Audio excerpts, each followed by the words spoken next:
स्वस्ति श्री गणेशाय नमः।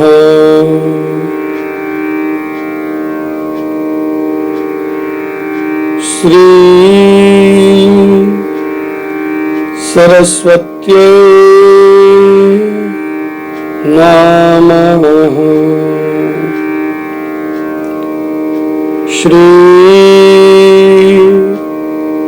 गुरुभ्यो नमः।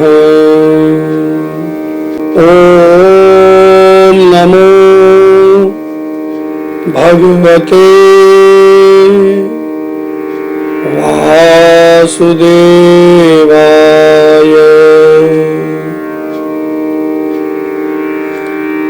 नारायणं नमस्कृत्य नरं चैव नरोत्तमं देवीं सरस्वतीं व्यास ततो जयमुदीरयेत्।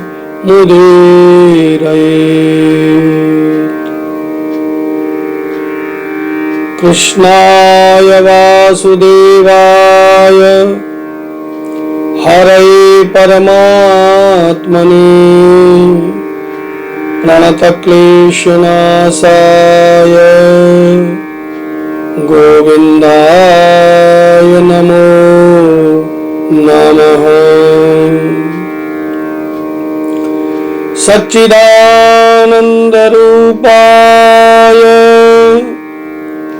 विश्वोत्पत्त्यादिहेतवे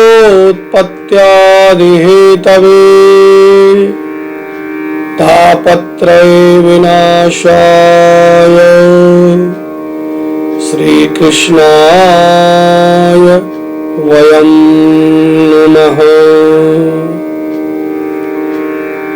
बालकृष्ण लाल की जय। कार्तिक महात्मा की जय। जय जय श्री राधे। जय जय श्री राधे।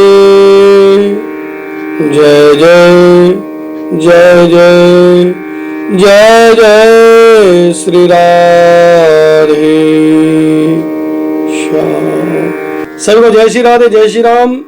आइए कार्तिक मास महात्मा के 26वें अध्याय की कथा को श्रवण करें। सूत जी कहने लगे, हे ऋषियों, भागीरथ के वंश में सौरदास नामक राजा के पुत्र का नाम मित्रसेन था, जो गुरु वशिष्ठ के श्राप के कारण राक्षस हो गया। गंगा जल के प्रभाव से उसे भी परम पद की प्राप्ति हुई। तब ऋषियों ने पूछा, हे सूत जी, गुरु वशिष्ठ ने मित्रसेन को किस कारण श्राप दिया? कृपा करके कथा विस्तार पूर्वक सुनाइए। सूत जी बोले कि हे ऋषियों, एक समय अत्यंत धर्मज्ञ राजा मित्रसेन अपने कुछ साथियों से शिकार खेलने के लिए वन में गया। वहां उसने मृगों का शिकार किया। फिर भूख और प्यास से दुखित हो नदी के तट पर आया। राजा रात्रि भर वहां रहा और प्रातः काल होते ही शिकार की खोज पर चल पड़ा। कुछ दूर जाकर राजा ने देखा, पर्वत की कंदरा पर एक व्याघ्र और एक व्याघ्री मैथुन कर रहे हैं। राजा ने धनुष पर बाण चढ़ाकर उन पर छोड़ दिया। व्याघ्री बाण लगती तत्काल वहां गिर पड़ी। थोड़ी देर में उसने प्राण त्याग दिए। तब व्याघ्र राक्षस रूप धारण करके अत्यंत क्रोध पूर्वक बोला, हे राजन, तुमने मेरे साथ घोर अन्याय किया, मैं इसका बदला अवश्य लूंगा। इतना कहकर वो राक्षस दुखित होकर वहां से चला गया। कुछ वर्ष पश्चात राजा मित्रसेन ने अश्वमेध यज्ञ किया, जिसमें अनेक ऋषि मुनि बुलाए। गुरु वशिष्ठ ने ब्रह्मा विष्णु आदि देवताओं को विधि पूर्वक हवि देकर यज्ञ समाप्त किया। स्नान करके नदी पर चले गए। गुरु वशिष्ठ जी के यज्ञ मंडप से जाते ही वो राक्षस, जिसकी स्त्री व्याघ्री को राजा ने वन में मारा था, बदला लेने के लिए यज्ञ स्थल पर आ गया और गुरु वशिष्ठ का रूप धारण करके उनसे कहने लगा, हे राजन, हम मांस खाएंगे, मांस बनवाओ, हम स्नान करके अभी आते हैं। इतना कहकर वो चला गया और रसोइये का रूप धारण करके मनुष्य का मांस पकाकर रख दिया। जब वास्तविक गुरु वशिष्ठ स्नान करके वापस आए तो राजा ने सोने के थाल में सजा हुआ मांस मिश्रित भोजन उनके आगे परोस दिया। गुरु जी ने ज्ञान दृष्टि से जान लिया कि भोजन मनुष्य के मांस से बना है। वशिष्ठ जी ने क्रोध में आकर राजा को श्राप दिया, हे राजन, तुमने हमको मांस मिश्रित राक्षसों के खाने योग्य भोजन दिया, इसलिए तुम राक्षस हो जाओ। वशिष्ठ के श्राप सुनकर राजा ने विनय पूर्वक कहा कि मैंने आपकी आज्ञा से ऐसा भोजन बनवाया है। तब गुरु वशिष्ठ ने ध्यान किया कि राक्षस द्वारा छले जाने के कारण यह सब कार्य हुआ। तब राजा भी निरापराध श्राप दिए जाने के कारण उसने भी, क्योंकि राजा निरपराध था इसलिए श्राप दिए जाने के कारण अंजलि में जल भरकर वह भी श्राप देने को उद्यत हुआ। ठीक उसी समय रानी दमयंती आकर कहने लगी कि आप क्षत्रिय हैं, अतः क्रोध न करें, आपके भाग्य में जो लिखा है उसे भोगिए। जो मनुष्य अपने गुरु पर रोष करता है वह वन में जाकर ब्रह्म राक्षस बनता है। आप शांत रहिए। स्त्री के इन वचनों को सुनकर राजा क्रोध त्याग कर विचारने लगा कि अब क्या करना चाहिए। फिर राजा ने अंजलि के जल को जो ही अपने पैरों पर डाला त्यों ही उसके पैर काले पड़ गए।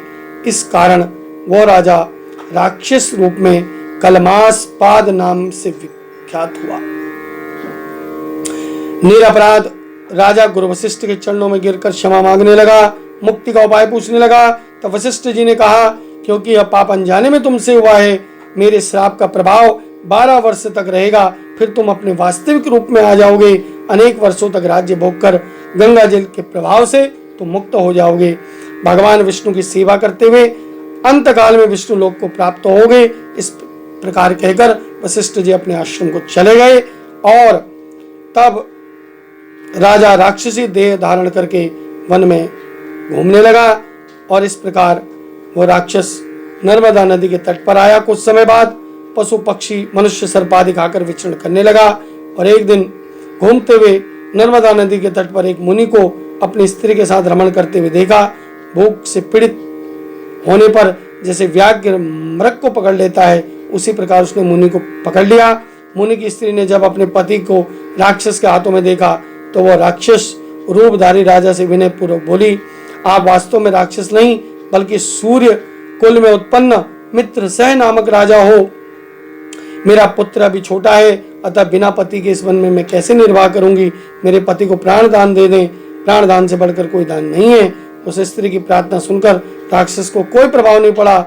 जैसे व्याघ्र मृग के बच्चे को पकड़कर खा जाता है, वैसे राक्षस ने उस मुनि को खा लिया। तो मुनि की स्त्री ने उसे श्राप दिया, तुमने मैथुन करते हुए मेरे पति को मारा है, इस कारण जब तुम मैथुन कर रहे होगे उस समय तुम भी मृत्यु को प्राप्त होगे और पुनः राक्षस योनि को प्राप्त हो जाओगे।